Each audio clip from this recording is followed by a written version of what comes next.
हमारी साझा विरासत का जीवंत प्रमाण है। हम इस क्षेत्र को एक्सटेंडेड नेबरहुड ही नहीं, एक्सटेंडेड फैमिली की तरह देखते हैं।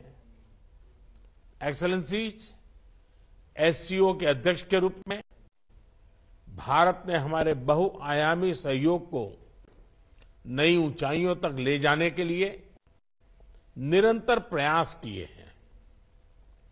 इन सभी प्रयासों को हमने दो मूलभूत सिद्धांतों पर आधारित किया है। पहला, वसुधैव कुटुंबकम, यानी पूरा विश्व एक परिवार है। यह सिद्धांत प्राचीन समय से हमारे सामाजिक आचरण का अभिन्न अंग रहा है और आधुनिक समय में भी हमारे लिए एक नई प्रेरणा और ऊर्जा का स्रोत है। और दूसरा, सिक्योर यानी security, economic development, connectivity, unity, respect for sovereignty and and territorial integrity and environmental protection, यह हमारी अध्यक्षता का थीम और हमारे एससीओ के विजन का प्रतिबिंब है। भारत ने इस दृष्टिकोण के साथ एससीओ में सहयोग के 5 नए स्तंभ बनाए हैं। Startups and innovation, traditional medicine, youth empowerment, digital inclusion, shared Buddhist heritage. Excellencies, Bharat ने एससीओ की अपनी अध्यक्षता के अंतर्गत 140 से अधिक कार्यक्रमों और सम्मेलनों और बैठकों की मेजबानी की। हमने एससीओ के स्तर कई महत्वपूर्ण दस्तावेज तैयार किए हैं। इनसे हम अपने सहयोग में नए और आधुनिक आयाम जोड़ रहे हैं, जैसे ऊर्जा क्षेत्र में इमर्जिंग फ्यूल्स पर सहयोग, ट्रांसपोर्ट के क्षेत्र में डीकार्बनाइजेशन और डिजिटल ट्रांसफॉर्मेशन में सहयोग, डिजिटल पब्लिक इंफ्रास्ट्रक्चर के क्षेत्र में सहयोग। भारत का प्रयास रहा है कि एससीओ में सहयोग केवल सरकारों तक सीमित न रहे, लोगों के बीच संपर्क और गहरा करने के लिए भारत की अध्यक्षता में नई पहलें ली गई हैं। पहली बार SCO millet food festival, film festival, SCO Surajkund craft मेला, think tank conference, international conference on shared Buddhist heritage का आयोजन किया गया। एससीओ की पहली पर्यटन एवं सांस्कृतिक राजधानी इटर्नल सिटी वाराणसी अलग अलग कार्यक्रमों के लिए आकर्षण का केंद्र बनी। एससीओ देशों के युवाओं की ऊर्जा और प्रतिभा को सार्थक करने के लिए हमने young scientist conclave, young authors conclave, young resident scholars program, startup forum, youth council जैसे नए फोरम्स का आयोजन किया। एक्सेलेंसीज, वर्तमान समय में वैश्विक स्थिति एक महत्वपूर्ण पड़ाव पर है। विवादों, तनावों और महामारी से घिरे विश्व में फूड, फ्यूल और फर्टिलाइजर क्राइसिस सभी देशों के लिए एक बड़ी चुनौती है। हमें मिलकर यह विचार करना चाहिए कि क्या हम एक संगठन के रूप में हमारे लोगों की अपेक्षाओं और आकांक्षाओं को पूरा करने में समर्थ है। क्या हम आधुनिक चुनौतियों का सामना करने में सक्षम हैं? क्या एससीओ एक ऐसा संगठन बन रहा है जो भविष्य के लिए पूरी तरह से तैयार हो?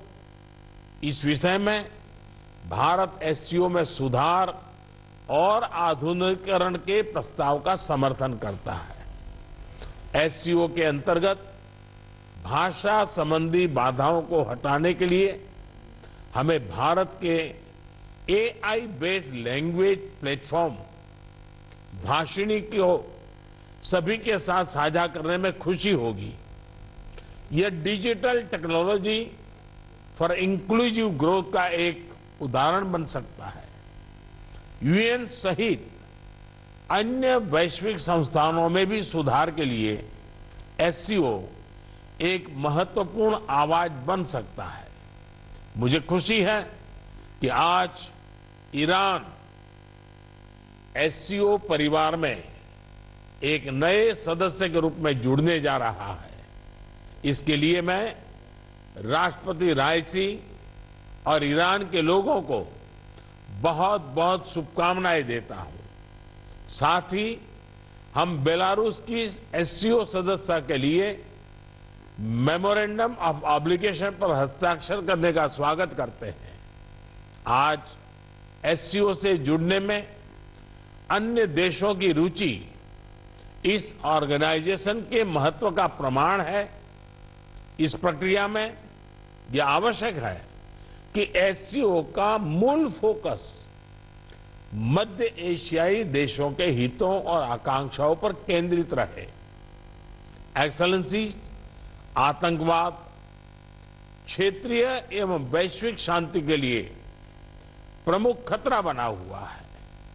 हम चुनौती से निपटने के लिए निर्णायक कार्रवाई आवश्यक है।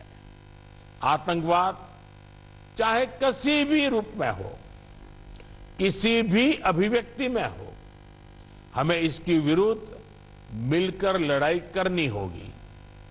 कुछ देश क्रॉस बॉर्डर टेररिज्म को अपनी नीतियों के इंस्ट्रूमेंट के रूप में इस्तेमाल करते हैं, आतंकवादियों को पनाह देते हैं। एससीओ को ऐसे देशों की आलोचना में कोई संकोच नहीं करना चाहिए। ऐसे गंभीर विषय पर दोहरे मापदंड के लिए कोई स्थान नहीं होना चाहिए। टेरर फाइनेंसिंग से निपटने के लिए हमें भी आपसी सहयोग बढ़ाना चाहिए। इसमें एससीओ के रेड्स मैकेनिज्म की महत्वपूर्ण भूमिका रही है। हमारे देशों के युवाओं के बीच रेडिकलाइजेशन के फैलावे को रोकने के लिए भी हमें और सक्रिय रूप से कदम उठाने चाहिए। रेडिकलाइजेशन के विषय में आज जारी की जा रही ज्वाइंट स्टेटमेंट हमारी साझा प्रतिबद्धता का प्रतीक है। एक्सेलेंसीज, अफगानिस्तान की स्थिति का हम सभी की सुरक्षा पर सीधा प्रभाव पड़ा है। अफगानिस्तान को लेकर भारत की चिंताएं और अपेक्षाएं एससीओ के अधिकांश देशों के समान है। हमें अफगानिस्तान के लोगों के कल्याण के लिए मिलकर प्रयास करने होंगे। अफगान नागरिकों को मानवीय सहायता, एक समावेशी सरकार का गठन, आतंकवाद और ड्रग तस्करी के विरुद्ध लड़ाई तथा महिलाओं, बच्चों और अल्पसंख्यकों के अधिकारों को सुनिश्चित करना हमारी साझा प्राथमिकताएं हैं। भारत और अफगानिस्तान के लोगों के बीच सदियों पुराने मैत्रीपूर्ण संबंध रहे हैं। पिछले 2 दशकों में हमने अफगानिस्तान के आर्थिक और सामाजिक विकास के लिए योगदान दिया है। 2021 के घटनाक्रम के बाद भी हम मानवीय सहायता भेजते रहे हैं। यह आवश्यक है कि अफगानिस्तान की भूमि पड़ोसी देशों में अस्थिरता फैलाने या एक्सट्रीमिस्ट विचारधाराओं को प्रोत्साहित करने के लिए उपयोग न की जाए। एक्सेलेंसी, किसी भी क्षेत्र की प्रगति के लिए मजबूत कनेक्टिविटी का होना बहुत ही आवश्यक है। बेहतर कनेक्टिविटी आपसी व्यापार ही नहीं, आपसी विश्वास भी बढ़ाती है। किंतु इन प्रयासों में एससीओ चार्टर के मूल सिद्धांतों, विशेष रूप से सदस्य देशों की संप्रभुता और क्षेत्रीय अखंडता का सम्मान करना बहुत ही आवश्यक है। ईरान की एससीओ सदस्यता के बाद हम चाबहार पोर्ट के बेहतर उपयोग के लिए काम कर सकते हैं। मध्य एशिया के लैंडलॉक्ड देशों के लिए international north south transport corridor Indian ocean तक पहुंचने का एक सुरक्षित और सुगम रास्ता बन सकता है। हमें इसका पूरा पोटेंशियल रियलाइज करना चाहिए। एक्सेलेंसी, एससीओ विश्व के 40% लोगों और वैश्विक अर्थव्यवस्था के लगभग 1/3 का प्रतिनिधित्व करता है और इस कारण यह हमारी साझा जिम्मेदारी है कि हम एक दूसरे की जरूरतों और संवेदनशीलताओं को समझें, बेहतर सहयोग तथा समन्वय के माध्यम से सभी चुनौतियों का समाधान करें और हमारे लोगों के कल्याण के लिए निरंतर प्रयास करें। भारत की अध्यक्षता को सफल बनाने में आप सबसे हमें निरंतर सहयोग मिला, इसके लिए मैं आप सभी का बहुत बहुत धन्यवाद देता हूं। मैं एससीओ के अगले अध्यक्ष कजाकिस्तान के राष्ट्रपति और मेरे मित्र प्रेसिडेंट तोकायेव को पूरे भारत की ओर से बहुत बहुत शुभकामनाएं देता हूं। एससीओ की सफलता के लिए भारत सभी के साथ मिलकर सक्रिय रूप से अपना योगदान देने के लिए प्रतिबद्ध है। बहुत बहुत धन्यवाद।